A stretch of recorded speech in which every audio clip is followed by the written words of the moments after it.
인천광역시는 지난 5일 정은경 보건복지부 장관이 인천을 방문해 통합돌봄 대상자 가정을 직접 살피고 인천시와 통합돌봄 현안 및 중앙과 지방 협력 방안을 논의했다고 밝혔습니다. 이번 방문은 의료, 요양 등 지역 돌봄의 통합 지원에 관한 법률 시행 100일을 계기로 지역 현장에서 통합 돌봄이 어떻게 작동하고 있는지 확인하고 제도 안착을 위한 중앙정부와 지방정부 간 협력 체계를 강화하기 위해 마련됐습니다. 이날 박찬대 인천시장과 정은경 장관은 먼저 부평구에 거주하는 통합 돌봄 대상자 가정을 방문했습니다. 현장에서는 요양보호사를 통한 재가생활지원 돌봄 플러그를 활용한 안전확인과 재택의료 서비스, 주거환경 개선 등 의료와 요양 돌봄 서비스가 대상자의 생활 여건에 맞춰 연계 제공되는 상황을 살폈습니다.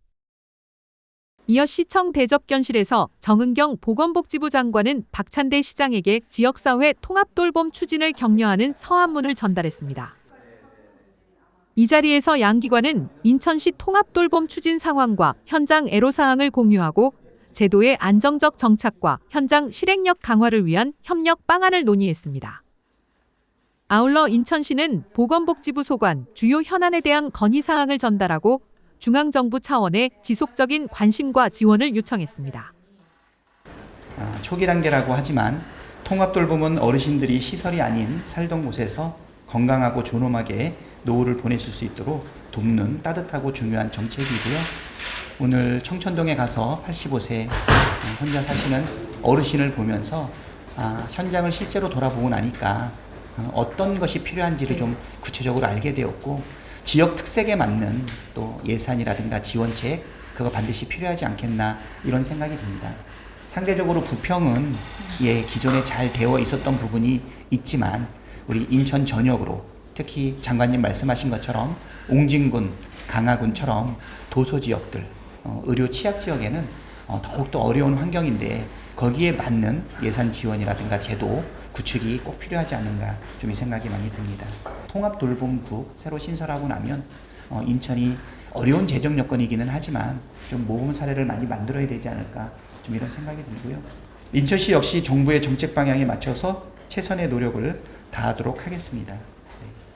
3월 전면 시행에 맞춰서 각 군구에 전담 인프라를 구축하고 100% 실행 체계를 완성해서 통합돌봄이 현장에 단단히 뿌리내릴 수 있도록 노력하겠습니다. 도소지역을 포함해서 우리 인천에는 서비스 취약지역이 있습니다. 취약지역 간의 서비스 편차를 줄이기 위해서 원도시, 그리고 신도시, 도서, 농촌지역 등 권역별로 나누어서 각각의 지역 특색에 맞게끔 통합돌봄 서비스를 제공하고 있는데요. 더욱더 만전을 기해야 되지 않을까 생각됩니다. 지방이 주도하고 정부가 뒷받침하는 통합돌봄이 실현되고 시민의 일상을 지키기 위해서 지역 의료 인프라 확보와 필수 인력 확충이 좀 뒷받침돼야 된다 말씀드립니다. 인천의 통합돌봄 체계가 더욱더 굳건히 되고 인천시 보건의료 발전에 꼭 필요한 현안을 장관님께 각별한 관심과 지원을 좀 부탁드리고 싶은데요. 먼저 공급병상 산정 기준을 좀 개선했으면 좋겠다 이렇게 생각됩니다. 현장에서 시민을 직접 돌보기 위해서 지역 내 병상과 의사 확보가 가장 시급한데요.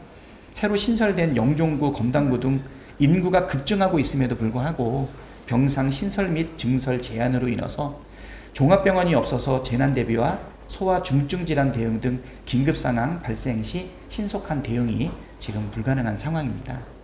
그래서 지역 특성에 맞는 필수 의료 서비스가 적기에 제공될 수 있도록 제4기 병상 수급 계획 수립 시 이러한 지역 여건 변화가 반영될 수 있도록 인천시 공급 병상 산정 기준 이 부분을 좀 개선해 주셨으면 좋겠다 요청드리고요.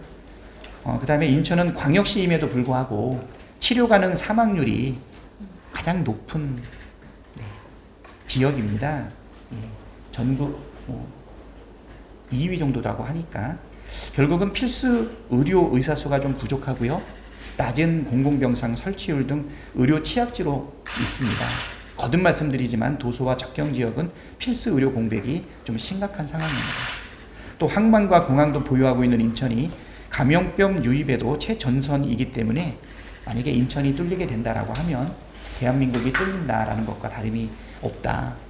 결국 의료 취약 문제를 해소하고 국가 공공의료 대응 역량을 강화하기 위해서는 국립대학교에 의학전문대학원이 설립될 수 있도록 건의를 드리고 싶고요. 예, 국립대학 인천대학교가 그 역할을 했으면 좋겠다. 이런 말씀을 시민사회와 함께 아주 오랫동안 정부에 건의를 했는데, 네, 우리 인천의 공공의료 취약성이라든가 또 인천 사정을 잘 알고 계시는 우리 장관님께서 각별하게 또 생각해 주셨으면 좋겠다 생각하고요. 그리고 이와 연계해서 지역의사제 선발 인원도 인천 지역에 좀 확대를 좀 건의를 드립니다.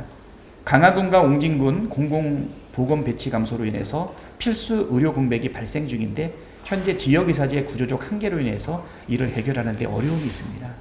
배정받은 지역의사제 중에 일부만이 배정이 되고 있거든요. 그래서 결국은 인천시 소재 대학 선발 인원 전원이 온전히 인천 지역에 근무할 수 있도록 배정 인원을 좀 확대해 주시면 좋겠다 이렇게 건의드리고요. 마지막으로는 첨단 의료 복합단지 신규 단지 추가 지정 검토 시 인천을 첨단 의료 복합단지로 추가 지정해 주셨으면 좋겠다 건의를 드립니다.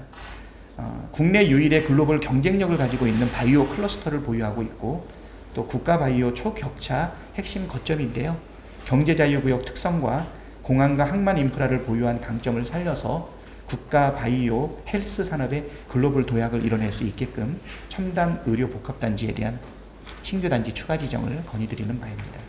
오늘 건의드린 사항들은 결국 시민이 태어나서 노후까지 자신이 살던 곳에서 안심하고 건강하게 살아갈 수 있는 진정한 의미의 통합돌봄 체계를 완성하기 위한 필수 요소라고 생각이 됩니다. 오늘 장관님께서 인천을 직접 방문해 주시고 또 서한문과 건의서를 통해서 또 뜻을 나눠주셨는데요. 오늘 장관님 만나 뵙기 전에 밑줄을 그어가면서 세세하게 읽어봤는데 네, 행정도 이렇게 정말 우리의 삶을 살피는 따뜻하구나 이런 느낌이 좀 들었습니다. 부족한 재정과 어려움이 있지만 최선을 다해서 통합돌봄과 관련된 인천시의 정책 방향을 정부의 제안대로 맞춰가도록 최선의 노력을 다하도록 하겠습니다. 통합돌봄이 올해 3월 27일 날 처음 시행이 본격적으로 돼서 이제 100일을 지나서 한 4달 정도 지난 그런 상황입니다. 아직은 초기 단계여서 인력도 뽑고 있고 서비스 체계도 정비하고 있는 그런 상황이지만 7월 말 기준으로 전국에서 한 6만 3천 명이 신청을 하셨고 5만 3천여 명이 서비스를 받고 있는 그런 상황입니다. 그래서 한 명당 한 3.3건 정도의 돌봄 서비스를 받고 있는 그런 상황입니다. 오늘 그 아침에 또 저희 부평구에 85세 된 어르신 방문했는데 그분도 재택의료 서비스 의사가 오셔서 진료도 하시고 또 간호사 오셔서 체크하시고 요양보호사가 일상생활 지원하시고 굉장히 다양한 주거 서비스까지 해서 그 주민 환자를 중심으로 필요한 서비스들을 다 연계해서 제공하는 것을 봤습니다. 인천도 한 2천여 명이 신청해서 1,700명이 1인당 3.1건의 서비스를 받았다고 그렇게 분석을 하고 있습니다. 인천 지역은 시장님께서도 말씀 주셨지만 도시 지역도 있지만 굉장히 도서 지역, 섬도 굉장히 많아서 또 옹진군이나 강화군 같은 경우는 지리적으로도 넓고 해서 이런 돌봄 서비스 대상자는 어르신들은 많고 또 서비스를 제공하시는 분들은 장거리를 이동하셔야 되니 아까 의사 선생님한테 물어봤더니 아마 부평구에서는 하루에 한 7, 8분 정도 방문하는데 옹진이나 강화를 가면 하루에 5명 방문하기 어렵다라는 얘기를 하시고 덕적도 가셨다는 얘기도 하시더라고요. 그만큼 도서지역은 또 굉장히 서비스의 공급 격차가 있어서 그런 부분들의 어려움이 분명히 있을 거라고 생각을 합니다. 그럴수록 지역 특성에 맞는 그런 돌봄 공급 체계도 만들고 또 필요한 지역 특화된 돌봄 서비스도 개발하는 의미에서 지방정부의 역할이 굉장히 중요하다라는 말씀드리고 오늘은 그런 부분들에 대해서 의견도 듣고 또 제도 개선해야 될 부분들 이런 부분들에 대해서 의견 듣고 저희 중앙정부에서도 제도 개선과 또 예산 확보 같은 그런 역할을 충실히 하겠다라는 말씀드립니다. 박찬대 시장님은 인천형 통합돌봄 시스템을 핵심 사업으로 구상하고 계시고 통합돌봄국도 신설하신다라고 들었습니다. 그래서 인천시가 통합돌봄의 모범적인 그런 우수 사례를 많이 보여주시기를 부탁을 드리고 기대를 하겠다. 그리고 중앙정부에서도 함께 하겠다라는 말씀드립니다. 인천시는 통합돌봄 제도 시행에 맞춰 전담 조직을 신설하고 대상자 발굴 및 서비스 연계 등 현장 실행 기반을 마련해 왔습니다. 특히 장기요양 재택의료센터 확충과 강화와 옹진 등 사회 서비스 취약 지역 밀착 지원과 퇴원 노인의 단기 지원 주택인 중간 집 구축과 인공지능 돌봄 로봇 및 사물 인터넷 기반 건강관리 서비스 도입을 검토하는 등 지역 여건을 반영한 특화 돌봄 모델을 추진하고 있습니다. 인천시는 앞으로 통합지원 실무협의회 구성과 군 구순회 간담회 운영을 비롯해 가족 돌봄자 정서지원 프로그램 운영, 중간집 확대와 인공지능 기반 돌봄 서비스 도입 검토 등을 통해 군 구간 서비스 편차를 완화하고 현장 실행력을 높여 나갈 계획이라고 밝혔습니다. 돌봄은 이제 개인이 아닌 사회 전체가 함께 짊어져야 할 책임입니다. 인천시의 인공지능 돌봄망과 중간집 제도가 병원이나 시설이 아닌 살던 집에서 누리는 삶에 성공적인 이정표가 될 수 있을지 기대가 모아지고 있습니다. UBS 인천입니다. Worry Broadcasting System, Incheon.